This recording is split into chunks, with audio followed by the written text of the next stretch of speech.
मुलायम सिंह जी। हाँ भाई, सही बात है।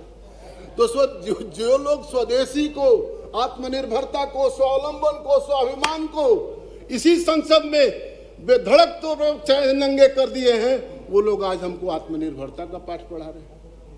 ये कितना विडंबना, किस तरह की बात। हम लोग वो लोग हैं जो इस देश की जनता का भरोसा जीतते हैं। ये बिल जो आज कानून बनने जा रहा है, ये हमारे घोषणा पत्र में था। क्यों कृषि मंत्री जी, रक्षा में ये हमारे घोषणा पत्र में था। ये लोग भी घोषणा पत्र में दिए थे कि ऐसा है घोषणा पत्र में।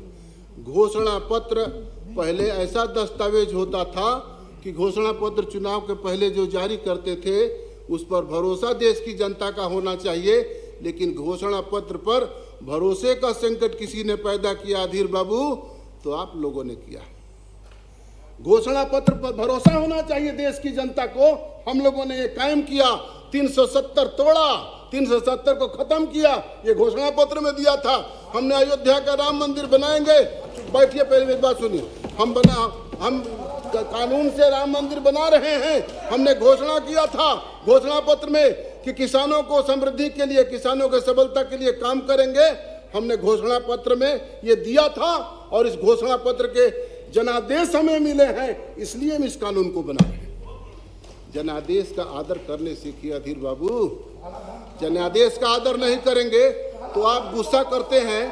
आप गुस्सा करके जब हम लोगों का विरोध करते हैं तो हम देहाती आदमी हैं, हमको लगता है पहले कोई गंगाहीन में रारू झगड़ा कर रही है, ऐसा गुस्सा करते हैं। तो हमको यही लगता है, हम लोग देहाती आदमी हैं, देहात से आते हैं, इसलिए उन चीज़ों को जानते हैं।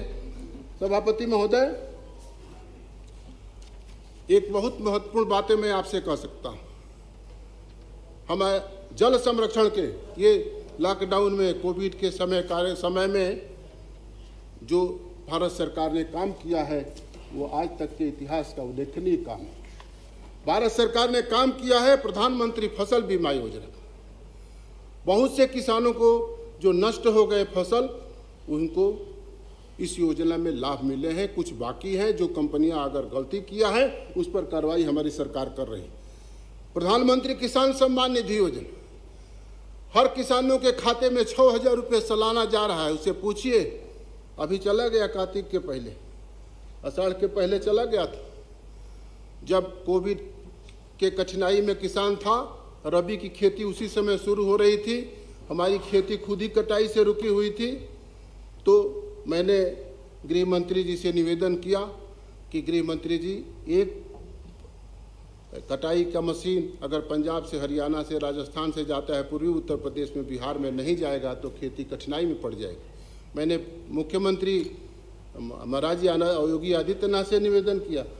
हमको बहुत ही खुशी हुई कि 2 घंटे में गृह मंत्री जी भाई अमित भाई शाह ने और मुख्यमंत्री और पूरे देश में इस तरह का आदेश करके कहीं का मशीन कहीं जाएंगे, कहीं भी रबी के कटाई में, रबी की खेती में कोई किसानों की कठिनाई नहीं।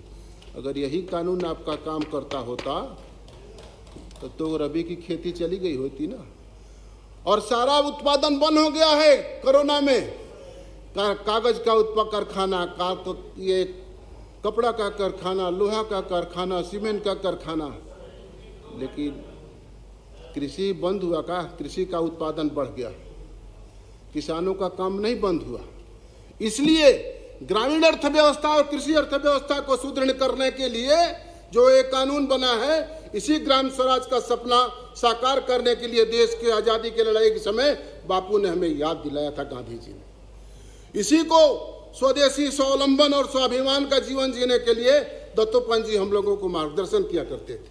और इसी के सबल भारत, आत्मनिर्भर भारत बनाने का जो संकल्प किया है प्रधानमंत्री जी और उनके नेतृत्व में चलने वाली सरकार ने, वही पंडित दीनदयाल जी उपाध्याय ने सपना देखा था।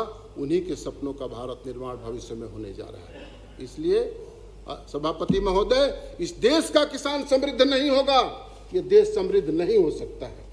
सभापति महोदय, आप कहते हैं कि राज्य सरकारों को संघीय व्यवस्था पर आप अतिक्रमण कर रहे हैं।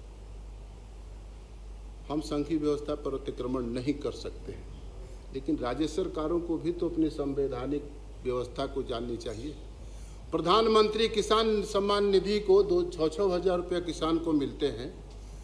जहां बीजेपी की सरकार नहीं है वहां किसानों को नहीं, मैं देश भर में घूमता रहता हूं, किसानों से संवाद करता हूं, नहीं मिले, कई जगह नहीं मिले।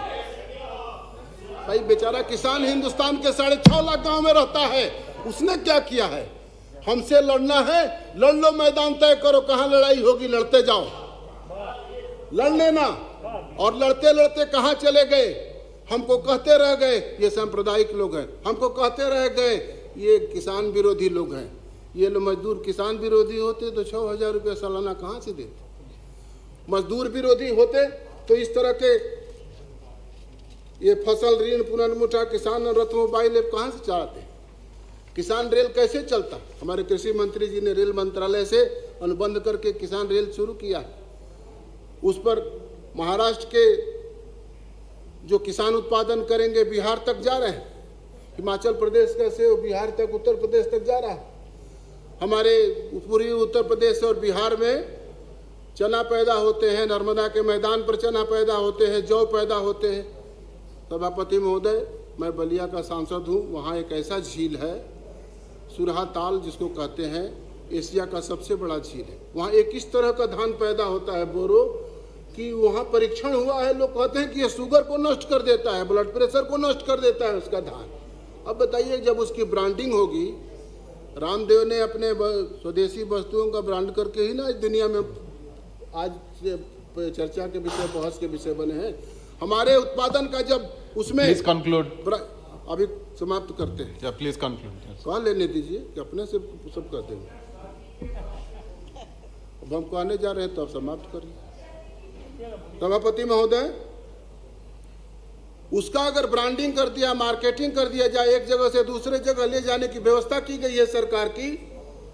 किसान रेल बनाए हैं, किसान रेल से एक जगह से दूसरे जगह तक जाएंगे तो किसानों की आमदनी बढ़ेगी और किसानों की आर्थिक समृद्धि, सामाजिक समृद्धि, राजनीतिक समृद्धि और सांस्कृतिक समृद्धि, यही देश को समृद्धि के मुकाम तक पहुंचाएगी और यही आत्मनिर्भर भारत बनने का आधार बनेगा। सभापति महोदय, हमारे पूर्वी उत्तर प्रदेश में जौ की खेती होती है, चना की खेती होती है, बिहार में भी होती है। मुजफ्फरपुर की लीची जब महाराष्ट्र में जाएंगे तो बिकेंगे ना, नागपुर का संतरा जब हमारे यहाँ के जाएंगे तो बिकेंगे ना, किसान रेल से जाएंगे। ये हिमाचल का सेब वहाँ सस्ता बिकते हैं, हमारे यहाँ जाएंगे तो सस्ता। इलाहाबादी अमरूद बिकेंगे ना।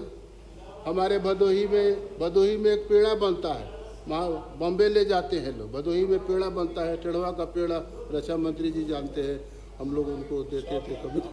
टेढ़वा का पेड़ा जाएगा बम्बई में, आपको दे देंगे। 1 मिनट में अपनी बात समाप्त करता हूँ। Thank you. तो ये सारी चीज़ें, पूर्वी उत्तर प्रदेश का सत्तू, बिहार का सत्तू महाराष्ट्र में जाएगा, मध्य प्रदेश में जाएगा, बंगाल में सातू लोग खाते हैं। लोग पहले सातू खोर को, हम लोगों को सातू खोर कहते थे, पहले कहते थे ना कल्याण जी, हम लोगों को पूर्वी उत्तर प्रदेश को कहते थे। अब मत ऐसा कहिएगा, सातू अब। Thank you, concluded. Thank you. जय सभापति महोदय, थैंक यू सर। आत्मनिर्भर भारत बनाने के लिए, स्वावलंबी भारत बनाने के लिए, स्वाभिमानी भारत बनाने के लिए, किसानों के समृद्धि और सबलता के लिए ये जो कानून बन रहा है, ये संसद जो ऐतिहासिक दस्तावेज पर आज मुहर लगाने जा रही है, ये भारत का इतिहास, भविष्य का इतिहास नरेंद्र भाई मोदी के नेतृत्व में चलने वाली सरकार को, कृषि मंत्री को और सभी मंत्रिमंडल के सदस्यों को याद रखेगी। मैं यही कहते हुए अपनी बात पूरा